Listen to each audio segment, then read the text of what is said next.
नमस्कार, स्वागत है आपका मार्केट टाइम स्ट्रीम में। इस वक्त आप देख रहे हैं सिलसिला बाजारों का और मैं अनिशा गुप्ता। सिलसिला बाजारों में आज हम बात करेंगे एग्री कमोडिटीज़ के बारे में और जानेंगे कृषि से किस तरह से देखने को मिल रही है, क्योंकि एग्री कमोडिटीज़ के अंदर बाजार जिस हिसाब से हमने कल के कारोबारी सत्र में एक हल्का सा उछाल भी आते हुए देखा कुछ कमोडिटीज़ के अंदर, वहाँ से बाजार के अंदर एक गिरावट का माहौल देखने को मिल रहा है। इस वक्त अगर हम बात करते हैं बिनौला खल की, तो लाल निशान के साथ इस वक्त बिनौला खल देखने को मिला, मामूली सी गिरावट देखने को मिल रही है। जनवरी वादा उसके साथ ही दिसंबर वादे के अंदर भी बाजार गिरे हुए लग रहे हैं। उसके साथ ही यहाँ पर अगर हम बात करते हैं बाजारों के अंदर जिस हिसाब से हमने एग्री कमोडिटीज़ को आते हुए देखा, यहाँ पर हमें एग्री कमोडिटीज़ के अंदर धनिये के अंदर बाजार यहाँ पर जनवरी वादा में गिरावट दिखा रहा है, जो कि आधी फीसद से ज़्यादा की गिरावट इस वक्त धनिया दिखाता हुआ नजर आ रहा है। एग्री कमोडिटीज़ के अंदर बाजार यहाँ पर हल्की सी करेक्शन धनिये के अंदर देखने को मिली, लेकिन उसके साथ ही आपको बता दें ग्वार गम की कीमतों के अंदर आज एक बढ़त देखने को मिल रही है। जनवरी वादा में अगर हम ग्वार गम की कीमतों की बात करें तो यहाँ पर बाजार आधी फीसद की तेजी की तरफ कारोबार करता हुआ नजर आ रहा है। बाजारों के अंदर एक बढ़त है, लेकिन जीरे के अंदर वहीं पर एक गिरावट देखने को मिल रही है। आज इन बाजारों के अंदर जिस हिसाब से ट्रेडिंग देखने को मिल रही है और सुबह के कारोबारी सत्र में आपको कहां पर मुनाफा मिल सकता है, कौन सी कमोडिटीज़ में आपको दाव लगाने से बेहतर मुनाफा कमा पाएंगे, ये सब जानने के लिए इस वक्त हमारे साथ जुड़ी हुई है रूपा मेहता जी, जो आपको बताएंगे एग्री कमोडिटीज़ को लेकर आज बाजारों का क्या रुख रह सकता है। रूपा जी, स्वागत है आपका मार्केट टाइम स्ट्रीम पर। जी शुक्रिया निशा। सबसे पहले रूपा जी, हम यहाँ पे बात करते हैं बिनौला खल को लेकर, क्योंकि बिनौला खल को कीमतें के अंदर हमने एक बीच में गिरावट और फिर उछाल आते हुए देखा है। 1.5 हफ्ते की गिरावट के बाद बाजार सुधरे और 2000 के ऊपर अभी भी लेवल सस्टेन कर रहे हैं। यहाँ से क्या लगता है बिनौला खल अब तेजी की तरफ ही रहेगा और आज के लिए क्या करके चलना सही साबित हो सकता है? देखिए बिनौला भी अपसाइड बनता हुआ दिखाई दे रहा है और जब तक 2000 रुपए के ऊपर बाजार सस्टेन है तब तक इसके अंदर बाइंग की रणनीति अपनाकर चला जा सकता है। और मुझे लगता है कि अगर 2000 के ऊपर, जैसे आज थोड़ा सा करेक्शन देखने को मिल रहा है, लेकिन वहीं आज अभी ये वाला वीक जो है वो एक्सपायरी का है, इस वजह से उठापटक देखने को मिलेगी। लेकिन ओवरऑल ट्रेंड पॉजिटिव लग रहा है। जनवरी वायदा में 2020 के आसपास बाइंग शेड किया जा सकता है और नीचे में एक बार 1940 का स्टॉप लॉस लेकर चला जा सकता है। थोड़ा सा हम स्टॉप लॉस बड़ा रखेंगे इसके अंदर और मुझे लगता है कि ऊपर में एक बार 2160 के ऊपर अगर मार्केट निकलता है तो 2300 तक के स्तर देखने को मिल सकते हैं। इसलिए बिनौला खल के अंदर खरीदारी करके चला जा सकता है और 2020 के आसपास बाइंग पोजीशन बनाई जा सकती है। जी रूपा जी, इसके साथ ही एक हमारे दर्शक जुड़े में वैशाली हैं यहाँ पर, जिनका सवाल है कपास के लिए उन्होंने 2042 पर बाई किया है, तो क्या अभी इनको इस पोजीशन में रहना सही रहेगा? देखिए अगर इन्होंने अगर इन्होंने अगले महीने का वायदा बाय किया हुआ है तो बिल्कुल आप पोजीशन को अभी होल्ड करके चल सकते हैं। जैसा कि मैंने स्टॉप लॉस बताया 1940 से 1920 के आसपास जो है आप कोई भी स्टॉप लॉस फॉलो कर सकते हैं। उस स्टॉप लॉस को लगाकर आप अपनी पोजीशन को होल्ड कर सकते हैं और एक्सपेक्टेड है मुझे कि ऊपर में बाजार जो है एक बार 2120 के ऊपर निकलता है तो फिर 2300 तक के स्तर देखने को मिल सकते हैं। तो इस रणनीति के तहत आप इसके अंदर स्टॉप लॉस के साथ बाइंग पोजीशन बनाकर चल सकते हैं। जी, और फिर इसके साथ ही अगर हम खाद्य तेलों की बात करते हैं, क्योंकि इस टाइम पे खाद्य तेलों के अंदर बाजार तेजी की तरफ दिखाता हुआ नजर आ रहा है। अगर हम यहाँ पर बात करते हैं सरसों की, तो जनवरी वायदा में सरसों यहाँ पर एक तेजी की तरफ बनता हुआ नजर आया है। लगभग 0.25% की तेजी इस बाजार दिखा रहा है। तो क्या माने अब सरसों के अंदर जिस हिसाब से ब्लेंडिंग बंद हो चुकी है, उसके बावजूद ब्लेंडिंग बंद होने के बाद वापस ब्लेंडिंग हटा दी गई है, तो कीमतों के अंदर ये तेजी आज बनती हुई नजर आई है। तो क्या माने ये तेजी आगे कायम रहेगी आज के लिए? देखिए मुझे बहुत ज्यादा तेजी यहाँ से एक्सपेक्ट नहीं है। देखिए थोड़ा बहुत बाउंस बैक जरूर हो सकता है कि आपको देखने को मिले। जिस तरीके से कल पिछले 2-3 सत्र से हम लगातार बाजारों के अंदर दबाव देख रहे हैं और उसके चलते अभी आज बाजार थोड़ा सा वहां से निचले स्तरों पर एक बार खरीदारी देखने को मिली है, लेकिन मुझे नहीं लगता कि बहुत ज्यादा सस्टेनेबल होगी। तो मेरे हिसाब से अभी थोड़ा सा ऊपरी स्तरों पर बिकवाली का ही रणनीति लेना चाहिए, क्योंकि बहुत ज्यादा कोई फंडामेंटल पॉजिटिव नजर नहीं आ रहे। जरूर इंटरनेशनल मार्केट्स में अपसाइड ट्रेंड देखने को मिल रहा है और उसका इम्पैक्ट हो सकता है कि हमारे भारतीय बाजारों पर देखने को मिले, लेकिन लंबी तेजी नहीं है, क्योंकि लगातार हम देख रहे थे कि सरसों के अंदर दबाव बनता हुआ दिखाई दिया है और 5400 के नीचे सरसों लुढ़की है। तो ये एक हल्की भर हम ये कह सकते हैं कि निचले स्तरों पर करेक्शन है और दूसरा एक्सपायरी है, इस वजह से भी बाजारों में उठापटक देखने को मिल रही है। यहाँ से अगर हम सरसों की बात करते हैं तो जनवरी वायदा मैक्सिमम तेजी अब 5500 तक दिखा सकता है, 5500 से 5520। वहीं अगर हम निचले स्तरों की बात करें तो मुझे लगता है कि 5200 तक जनवरी वायदा आ सकता है।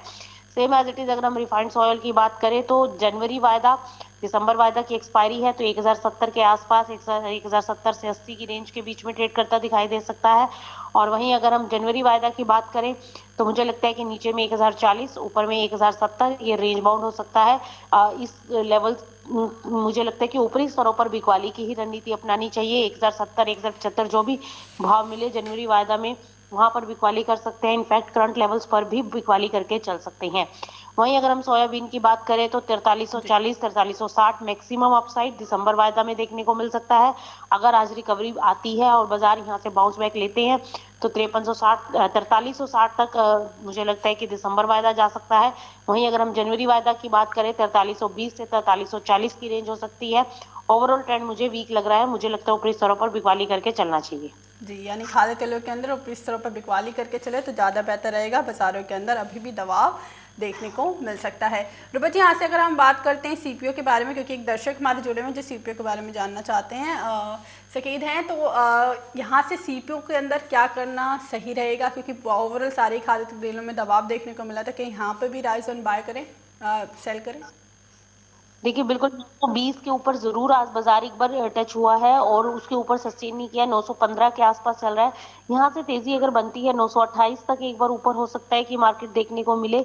तो मुझे लगता है कि 928 का एक स्टॉप लॉस लगा लें। 920 वैसे तो 920 का ही स्टॉप लॉस बनता हुआ दिखाई दे रहा है, लेकिन फिर भी थोड़ा ऊपर की रेंज आप पकड़ के चले। 928 मैक्सिमम अगर रिकवरी आई तो 928 तक आ सकती है। और इनफैक्ट मुझे लगता है कि इन लेवल्स के ऊपर भी सीपीओ के अंदर बिकवाली की रणनीति अपनाई जा सकती है। 915 के आसपास जनवरी वायदा में सेल की पोजीशन ले सकते हैं। 915, 918 जो भी आपको प्राइस मिलता है वहां पर हम बिकवाली करके चल सकते हैं।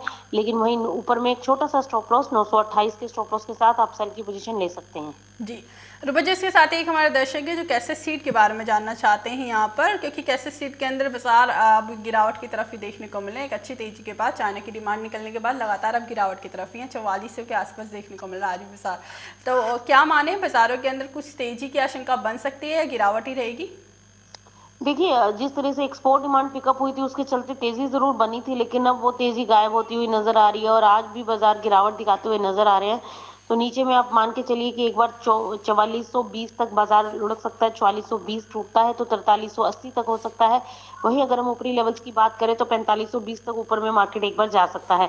तो इस रेंज के बीच में कारोबार करता हुआ दिखाई दे सकता है। अगर नीचे में 4380 का लेवल तोड़ता है तब एक शार्प डिक्लाइन हो सकता है, जो कि फिर 150 से 200 रुपए की गिरावट दिखा दे।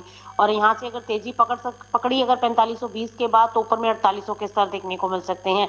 तो ये इस तरीके के ये लेवल्स हैं जिसके के बीच में कैस्टर जो है वो कारोबार करता हुआ दिखाई दे सकता है। फिलहाल निर्यात मांग जो निकली थी अब वो कहीं ना कहीं ठंडी पड़ गई है, इस वजह से बाजारों के अंदर करेक्शन देखने को मिला है। और जिस तरीके की खबरें निकल कर आ रही थी कि चाइना स्टॉक कर रहा है, अब वो कहीं ना कहीं वहां से डिमांड कम हुई है, इस वजह से बाजार जो है एक बार फिर से करेक्शन दिखाते हुए नजर आ रहे हैं। लेकिन बहुत ज्यादा डाउनसाइड नहीं है, यहाँ से मुझे लगता है कि मैक्सिमम डाउनसाइड 4380 तक हो सकता है। जी, उसके साथ ही रूपा जी कपास के बारे में जानना चाहिए। मुकेश है हमारे साथ इस वक्त। कपास में क्या करना सही रहेगा? कीमतों के अंदर अभी तेजी देखने को मिली थी, अब क्या लग रहा है कि बाजार कैसा रहेगा इस साल का? देखिए कपास के अंदर तेजी का ही रुझान है और जो तेजी हमें देखने को मिली थी मुझे लगता है कि वो तेजी कंटिन्यूशन में ही रह सकती है। घबराने वाली जरूरत नहीं है। कपास के अंदर अप एंड डाउन देखिए हर मार्केट में लगा रहता है, लेकिन ओवरऑल ट्रेंड अभी बुलिश बनता हुआ दिखाई दे रहा है। अपसाइड मोमेंटम बन सकता है कॉटन के अंदर। और मुझे लगता है कि अगले महीने के वायदे में अगर आप इसमें वायदा में काम करते हैं तो अगले महीने के वायदा में आप पोजीशन बना सकते हैं। और वहीं आज थोड़ा सा बाजार लाल निशान जरूर दिखा रहा है, लेकिन बहुत ज्यादा गिरावट एक्सपेक्टेड नहीं है। जनवरी वायदा में नीचे में 20,200 के आसपास बाइंग लिया जा सकता है। ऊपर में मुझे लगता है कि 21,200 से 21,600 का स्तर देखने को मिल सकता है। वहीं दिसंबर वायदा की बात करें तो आज 20,000 के आसपास बाइंग कर सकते हैं, ऊपर में 20,400 का स्तर देखने को मिल सकता है। जी, यानी बाज़ारों के अंदर बाइंग की पोजीशन यहाँ पर कपास की कीमतों के अंदर कॉटन में तेजी की संभावना यहाँ पे आगे भी देखने को मिल सकती हैं। रूपा जी, इसके साथ ही ग्वार को लेकर कुछ दर्शक हैं, अरिहंत है हमारे साथ, जो ग्वार सीड के बारे में जानना चाहते हैं। उनके पास फिजिकल में स्टॉक है, तो यहाँ से क्या करना उनके लिए सही रहेगा ग्वार सीड में? देखिए मेरे हिसाब से तो जो बाउंस बैक आ रहा है अभी इसमें आप थोड़ा थोड़ा लिक्विडेट करें माल को। ज्यादा लंबी तेजी नहीं है। 4000 के ऊपर अगर सीड आता है तो वहां पर भी थोड़ा बहुत लिक्विडेट किया जा सकता है। देखना होगा कि वहां सस्टेन करता है या मार्केट या नहीं, क्योंकि इस कमोडिटी की डिमांड नहीं है। इस वजह से इसमें तेजी बहुत ज्यादा सस्टेनेबल नहीं है। जब तक एक्सपोर्ट डिमांड पिकअप नहीं होती तब तक लंबी तेजी के आसार नहीं है। थोड़ा बहुत जो भी बाउंस बैक आ रहा है, मुझे लगता है कि ग्वार सीट के अंदर अभी हाल फिलहाल में अगर रेंज की बात करें तो गम जो है जनवरी वायदा ऊपर में 6280 से 6320 तक जा सकता है। वहीं अगर हम जनवरी सीट की बात करें तो ये 4060 से 4080 की रेंज दिखा सकता है। तो यहाँ से आप ये मान के चलिए 101 रुपए की और तेजी बनती हुई दिखाई दे सकती है। अगर यहाँ से बाजार उठता है और एक बार फिर से फिजिकल मार्केट में खरीदारी लौटती है तो ज्यादा से ज्यादा 100 से 150 पॉइंट की तेजी बनती हुई दिखाई दे सकती है। तो आप उस हिसाब से अपना धीरे धीरे करके पोजीशन को लिक्विडेट कर सकते हैं। जी, यानी यहाँ पर बाज़ारों के अंदर लिक्विडेट करना आपके लिए सही रहेगा। अगर बाज़ार तेज़ी की तरफ जाते हैं तो यहाँ से बिकवाली करें तो बेहतर रहेगा। उसके साथ ही रूपा जी कुछ दर्शक जुड़े हुए जो राइस के बारे में जानना चाहते हैं। यहाँ पर अगर हम नॉन बासमती राइस की या राइस की बात करें तो क्योंकि निर्यात की खबरों को लेकर यहाँ पर बाज़ारों के अंदर एक तेज़ी की आशंका जताई जा रही है, तो क्या माने चाहे वो नॉन बासमती हो या बासमती राइस हो, राइस के बाज़ार में अब इस साल तेज़ी देखने को मिल सकती है? क्योंकि पिछले साल हमने काफ़ी भारी गिरावट आती हुई देखी थी राइस में।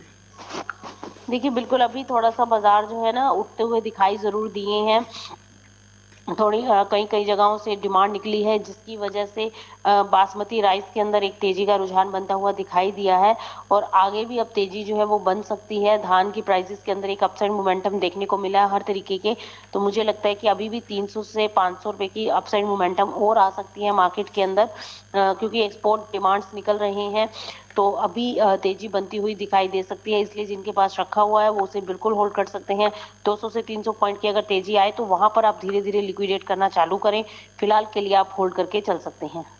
जी, यानी अभी चावल को होल्ड करके रखते हैं तो बाज़ारों के अंदर एक तेज़ी की आशंका आगे भी देखने को मिल सकती है। बाज़ार हल्की सी तेज़ी की तरफ ही देखने को मिल रहा है। यहाँ पर एक्सपोर्ट डिमांड बढ़ती हुई नजर आ सकती है।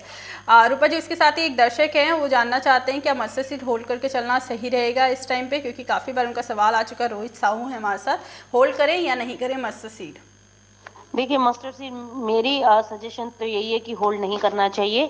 अभी देखिए आज बाउंस देखने को मिल रहा है, एक्सपायरी के बाद जो भी लेवल्स हो आप उन लेवल्स के आसपास जो है पोजीशन को एग्जिट करने की कोशिश करें। अभी जो बाउंस बैक आ रहा है ये काफी सही है। आप इसके अंदर जो है आप इस अपसाइड मोमेंटम के अंदर धीरे धीरे लिक्विडेट कर सकते हैं और मुझे लगता है कि आने वाले दिनों में और ज्यादा दबाव बनता हुआ दिखाई दे सकता है। जी, यानी यहाँ से दबाव की संभावनाएं बनती हुई नजर आ रही हैं। एडिबल ऑयल पैक के अंदर बाजार आगे गिरता हुआ नजर आ सकता है। रूपा जी, इसके साथ ही मूंगफली के बारे में जानना चाहेंगे कि दर्शक है, मूंगफली की कीमतों के अंदर अब क्या लगता है? क्योंकि कहीं ना कहीं हमने यहाँ पे निर्यात अब ठप होते हुए देखा है, तो मूंगफली के लिए क्या करके चलें? देखिए मूंगफली में अब जो तेजी आनी थी आई थिंक आ चुकी है, क्योंकि ओवरऑल एडिबल ऑयल पैक जो है वो दबाव दिखाता हुआ नजर आ रहा है। जी, इंटरनेशनल मार्केट्स में थोड़ा सा जरूर सेंटीमेंट पॉजिटिव बनता हुआ दिखाई दे रहा है, उसकी वजह से रिकवरी भी आप कह सकते हो कि देखने को मिल रही है। और साथ में अगर देखा जाए एक्सपायरी भी है तो उस वजह से भी उठापटक है मार्केट के अंदर। ओवरऑल अब मुझे लगता है कि इतनी ज्यादा कोई डिमांड है नहीं मार्केट के अंदर और आगे आने वाले दिनों में बाजार जो है वो दबाव दिखाते हुए नजर आएंगे। थोड़ा बहुत अभी विंटर सीजन के चलते मूंगफली का बाजार जो है वो सस्टेन कर सकता है ऊपरी स्तरों पर, तो बहुत ज्यादा नहीं 50-60 रुपए की तेजी और आप मानकर चलिए कि इस विंटर सीजन की डिमांड के चलते देखने को मिल सकती है। वहां से एक बार फिर से वापस से बाजार जो है वो गिरावट की ओर आते हुए दिखाई दे सकते हैं। जी, यानी एडिबल ऑयल पैक में ओवरऑल आउटलुक गिरावट की तरफ ही है, दबाव देखने को मिल सकता है इस साल। अब जितनी तेजी आनी थी अब वहाँ से ये बेरिश होता हुआ नजर आ रहा है। और ऊपर इसके साथ ही मसालों के बारे में जानने की कोशिश करें, क्योंकि मसालों के अंदर इस वक्त अगर हम धनिया की बात करें करेक्शन देखने को मिला, बाजार फिर से एक बार 6000 के नीचे देखने को मिल रहे हैं। कल बाजार 6000 के ऊपर ही क्लोज होते हुए नजर आए। अब यहाँ से क्या लगता है मसालों का आउटलुक और धनिया में क्या बाजार अब फिर से एक बार गिरावट की तरफ ही जाएगा, जिस हिसाब से बीच में हल्की सी तेजी बनी थी? देखिए बिल्कुल अभी जो है इससे जो है बाजार जो है वो दबाव दिखाते हुए दिखाई दे रहे हैं ओवरऑल सभी एग्री कमोडिटीज के ऊपर। इनफैक्ट जो है वो प्रेशर देखने को मिल रहा है, क्योंकि कोरोना वायरस का भी एक इम्पैक्ट आप कह सकते हो कि मार्केट के ऊपर देखने को मिल रहा है। डिमांड नहीं है, लोग अभी जी, भी जो है इसके इम्पैक्ट जो है वो काफी देखने को मिल रहा है, जिसकी वजह से मार्केट जो है उठ नहीं रहे हैं। और जहां तक धनिया की बात है, धनिया अब नीचे में 6000 के नीचे टेक्निकली वीक है और मुझे लगता है कि अगर 6000 के नीचे अब सस्टेन करता है तो 5800 तक एक बार जा सकता है। 5800 के आसपास थोड़ा बहुत रिकवरी जो है मार्केट दिखला सकती है।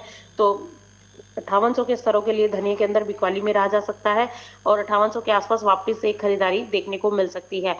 सेम एज इट इज अगर हम बात करें धनिये की, जीरे की, तो जीरे के अंदर भी आज बाजारों के अंदर हल्का दबाव देखने को मिल रहा है। 13,700 के आसपास जनवरी वायदा है, लेकिन इसमें बहुत ज्यादा गिरावट नहीं है, ये रेंज बाउंड है। 13,400 और ऊपर में 14,200, इस रेंज के बीच में कारोबार करता हुआ दिखाई दे सकता है। वहीं जी अगर हम हल्दी की बात करें तो हल्दी भी मुझे लगता है कि ज्यादा से ज्यादा 5600 तक नीचे आ सकती है और 6,000 के ऊपर वो तेज हो सकती है। तो ये एक टेक्निकली लेवल्स है जिसके बीच में बाजार घूमता हुआ दिखाई दे सकता है। अभी ओवरऑल ट्रेंड की अगर बात करें तो मसालों में अभी नेगेटिव रुझान बनता हुआ दिखाई दे रहा है, शॉर्ट टर्म इम्पैक्ट है, शॉर्ट टर्म में बाजार गिरते हुए दिखाई दे सकते हैं। तो इसीलिए भी थोड़ा सा वेट करें फ्रेश एंट्री लेने के लिए, और जिनके पास ली हुई है उसको होल्ड करके अभी चल सकते हैं। एक्सपेक्टेड है कि आगे तेजी बनती हुई दिखाई दे सकती है। जी। रूपा जी, आपके हिसाब से यहाँ पर एग्री कमोडिटीज़ को लेकर आज सुबह के कारोबारी सत्र में क्या करना बेहतर साबित हो सकता है? कौन सी एक एग्री कमोडिटी होगी जिसके अंदर खरीदारी यहाँ पर देखने को मिल सकती है आज? देखिए, खरीदारी की बात करें तो मुझे लगता है कि एग्री कमोडिटीज के अंदर खरीदारी तो कॉटन के अंदर ही देखने को मिल सकती है। अभी फिलहाल कॉटन का ही फंडामेंटली आउटलुक जो है वो पॉजिटिव बनता हुआ दिखाई दे रहा है। तो कॉटन के अंदर तेजी का रुझान बन सकता है। वहीं खाद्य तेलों के अंदर ऊपरी स्तरों पर बिकवाली का रुझान बनता हुआ दिखाई दे सकता है। और आज इंटरडे प्रोस्पेक्टिव से चने में भी आज बाइंग आ सकती है और ऊपर में चना जनवरी वायदा 4800 तक जा सकता है। ओवरऑल ट्रेंड बाजारों का लॉन्ग टर्म की अगर हम बात करें तो नेगेटिव बनता हुआ दिखाई दे रहा है, लेकिन शॉर्ट टर्म इम्पैक्ट बाजारों में आज के लिए इंट्राडे प्रोस्पेक्टिव से बाजार तेज होते हुए दिखाई दे सकते हैं। जी, बहुत बहुत शुक्रिया रूपा जी, आप हमारे साथ जुड़े। तमाम जानकारी इस वक्त आपने जिस हिसाब से अपने एग्री कमोडिटीज़ को लेकर बखूबी बताया, क्योंकि बाजारों के अंदर अभी शॉर्ट टर्म में एक हल्का सा आज के लिए बाजार हल्की सी तेजी की तरफ देखने को मिल सकता है, जिसके अंदर चने वायदे के अंदर एक खरीदारी बनती हुई नजर आ सकती है। उसके साथ ही यहाँ पर अगर बिनौला खला कपास की बात करें तो कॉटन की कीमतों के अंदर मामूली से बड़ा देखने को मिल सकती है, खरीदारी करके चल सकते हैं। लेकिन यहाँ पर खाद्य तेलों का आउटलुक फंडामेंटल काफ़ी वीक देखने को मिल रहा है, बाजारों के अंदर दबाव आगे भी कायम रह सकता है। तो अगर बाजारों के अंदर राइस आता है तो राइस ऑन सेल की पोजीशन आपके लिए बनाना काफ़ी बेहतर साबित हो सकती है। अभी के लिए यहाँ पर रुकेंगे छोटे से ब्रेक के लिए, और ब्रेक के बाद हम मिलेंगे आपके साथ आपका मुनाफा में, जिसमें हम आपको बताएंगे आपका मुनाफा कैसे कमाया जा सकता है और आज के कारोबारी सत्र के लिए कौन सी कमोडिटीज़ होंगी जिसके अंदर आपको खरीदारी करने से काफ़ी अच्छा बेहतर मुनाफा मिल सके।